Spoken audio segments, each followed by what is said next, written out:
طلبہ عزیز السلام علیکم۔ آج میں آپ کی خدمت میں افسانہ لے کر حاضر ہوا ہوں جس کا عنوان ہے آخری قدم۔ آخری قدم پڑھتے ہیں، دیکھیں کہ کیا اہم بات ہے اس میں۔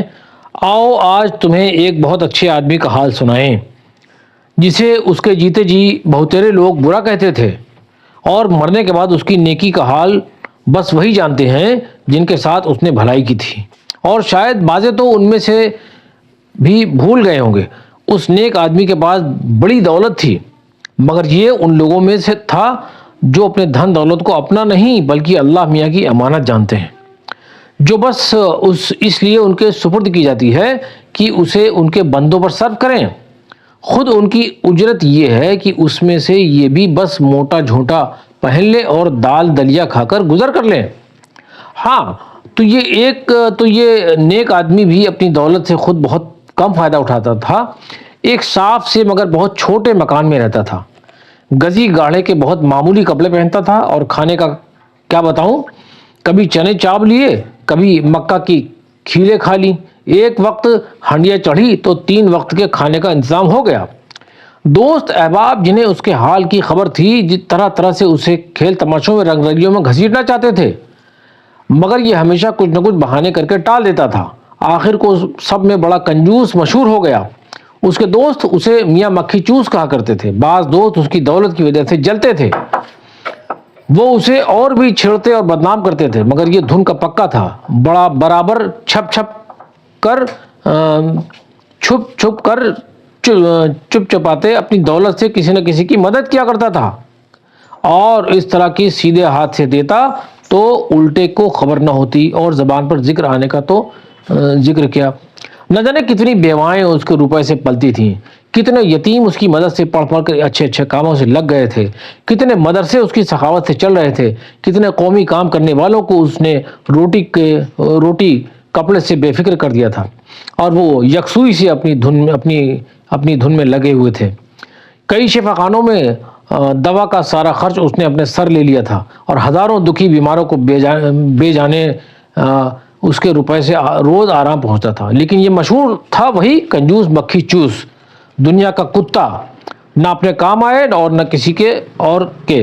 کوئی اس پر ہنستا، کوئی خفا ہوتا تھا، سب اسے برا سمجھتے تھے۔ آدمی کتنا ہی نیک ہو، دوسروں کے ہر دم برا کہنے سے جی دکھتا ہی ہے۔ اس کے دل کو کبھی کبھی بڑی ٹھیس لگتی تھی، جھنجلاتا تھا، آنکھوں میں آنسو بھر بھر آتے تھے، مگر پھر صبر کر لیا کرتا تھا۔ اس کے پاس ایک خوبصورت سی کتاب تھی، چکنا چکنا موٹا کاغذ، نیلے کپڑے کی سبک سی جلد، پشتے پر سنہرے حرفوں میں لکھا ہوا تھا حساب امانت۔ اس کتاب میں یہ اپنا پیسے کا حساب لکھا کرتا تھا، جس کو کبھی کچھ دیا تھا سب اس میں درج تھا۔ کہیں کہیں کیفیت کے خانے میں بڑی دلچسپ باتیں لکھی تھیں، یہ سب بات کو لکھی گئی تھیں۔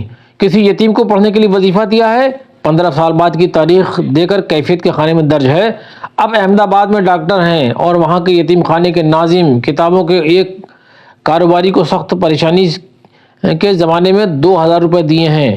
کئی سال بعد کیفیت کے خانے میں لکھا ہے، آج خط آیا ہے کہ انہوں نے رسول اللہ صلی اللہ علیہ وسلم کی سیرت پاک نہایت صاف اور سادہ زبان میں لکھوا کر 1,00,000 نسخے طلبہ میں مفت تقسیم کیے ہیں۔ خدا جزا دے، خیر دے۔ دلی کے ایک مدرسے کو ایسے وقت کی اس کا کوئی مددگار نہ تھا، 10,000 روپے دیے تھے۔ اندراج رقم کے سامنے کیفیت میں لکھا تھا، سالانہ رپورٹ پڑھی، ہر صوبے میں اس کی ایک شاخ قائم ہو گئی ہے۔ اس صوبے میں تو گاؤں گاؤں میں تعلیمی مراکز قائم کر دیے ہیں۔ یہ کام نہ ہوتا تو اس ملک میں مسلمانوں کی تمدنی ہستی کبھی کی ختم ہو چکی ہوتی۔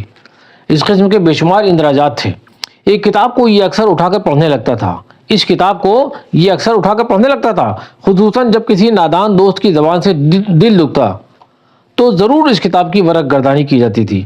اسے دیکھ کر کبھی کبھی مسکراتا بھی تھا۔ اس کا ارادہ تھا کہ مرتے وقت یہ کتاب ان لوگوں کے لیے چھوڑ جاؤں گا جو عمر بھر مجھے پہچانے بغیر میرا دل دکھاتے رہے۔ اس ارادے سے اسے بڑی تسکین ہوتی تھی۔ 100 سونار کی 1 لوہار کی، انہوں نے ہر دفعہ میرا جی خون کیا ہے۔ میں ایک دفعہ انہیں ایسا شرماؤں گا کہ بس سر نہ اٹھے گا، یہ سوچتا تھا اور خوش ہوتا تھا۔ ہوتے ہوتے بڑھاپا آن پہنچا، بدن جواب دینے لگا، روز کوئی نہ کوئی بیماری کھڑی ہے۔ ایک دفعہ دسمبر کا مہینہ تھا، سخت بیمار ہوا،